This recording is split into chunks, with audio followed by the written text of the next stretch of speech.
Yo, so how many endorsements we got so far? None? Damn. The Great Spinx of Egypt, one of the world's most famous monuments, may be thousands of years older than archaeologists have believed. The most common wisdom holds that the monolith is around 4,500 years old and was built for Khafre, a pharaoh of Egypt's 4th dynasty. Not everyone believes that the Sphinx was built for Khafre, however. As far back as the mid-19th century, some Egyptologists pointed out that even though the Sphinx is located within the pyramid complex traditionally identified as Khafre's, no contemporary inscriptions directly link him with the statue. More recently, a new theory emerged that places the statue's origins much further back, to some 10,000 years ago. Supporters of this hypothesis point to extensive erosion of the limestone near the top of the Great Spinx, arguing that the last time the region experienced enough rainfall in the region to cause this type of erosion on limestone was at least 7,000 BC.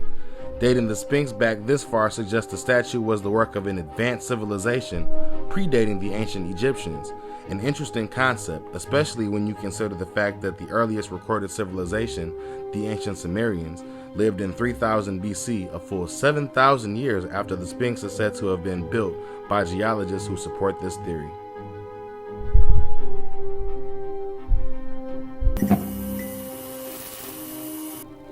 What's up, y'all? It's your boy P. Rich, and welcome to another episode of Dehashified. Today, we're getting high as fuck.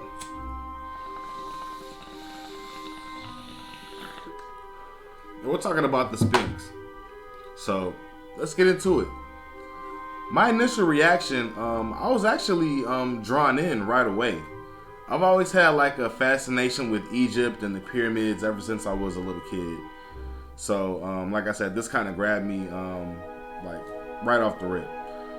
So, basically what you have going on here is there are two sides to this argument. One are the traditional people from Egypt who believe that their history is their history and that's that. They believe that everything happened on the timeline that they believe it happened on, and they believe that the Sphinx was built around 3,000 years BC.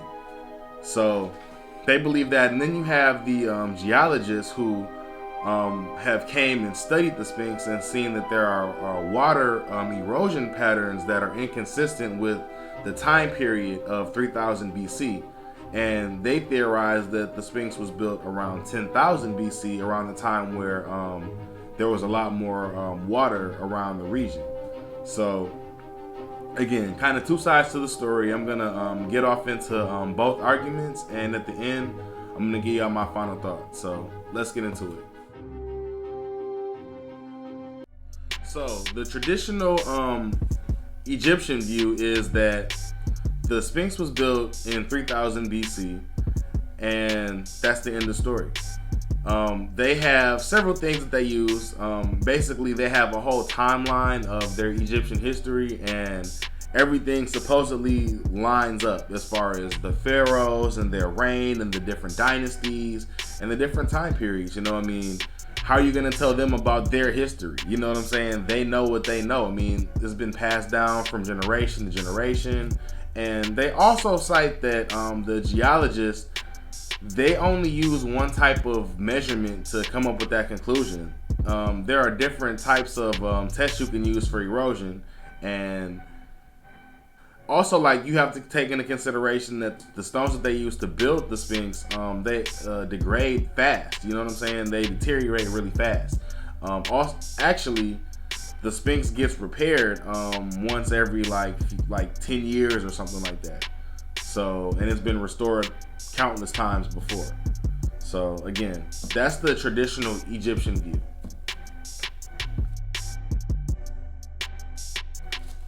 The geologist view, however, is different. They look at the base of the Sphinx and they see that there are certain water erosion patterns.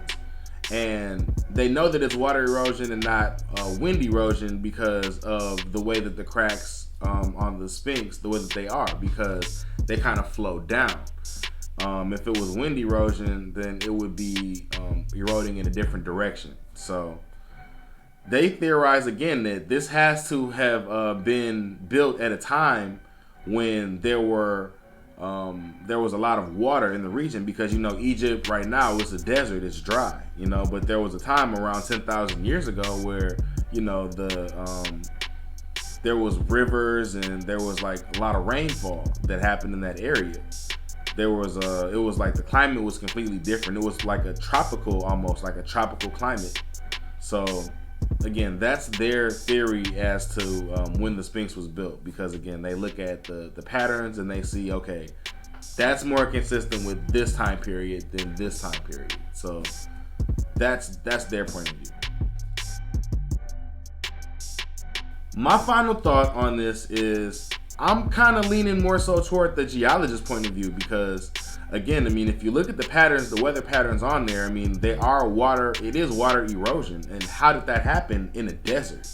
You know what I mean? It's just kind of like, it just doesn't make sense. You know what I'm saying? So the geologist, their point of view kind of makes more sense. And I do respect the traditional Egyptology and the Egyptian people and the culture. But it's kind of hard sometimes to be subjective when you're talking about something that's so important to you, like your past or your tradition or your culture, different things like that. So ultimately, I believe, like I said, that the Sphinx is a lot older than we think that it is. But let me know below in the comments. Do you think the Sphinx was built 10,000 years ago, or do you think the Sphinx was built more 3,000 BC? Let me know what you think. And also make sure you check out our online store too, where y'all can get BadTrip merchandise, just like the shirt I got on now. We got everything. We got phone cases, iPhone only. We got book bags, we got hoodies, we got sweatshirts, we got everything you need. So check us out. Again, thanks for watching. It's your boy P Rich. Till next time, y'all. Peace. Off the lot with the dealer plate. Do 100 miles on the interstate. Niggas getting money buying real estate. East side, nigga, that's where them killers stay.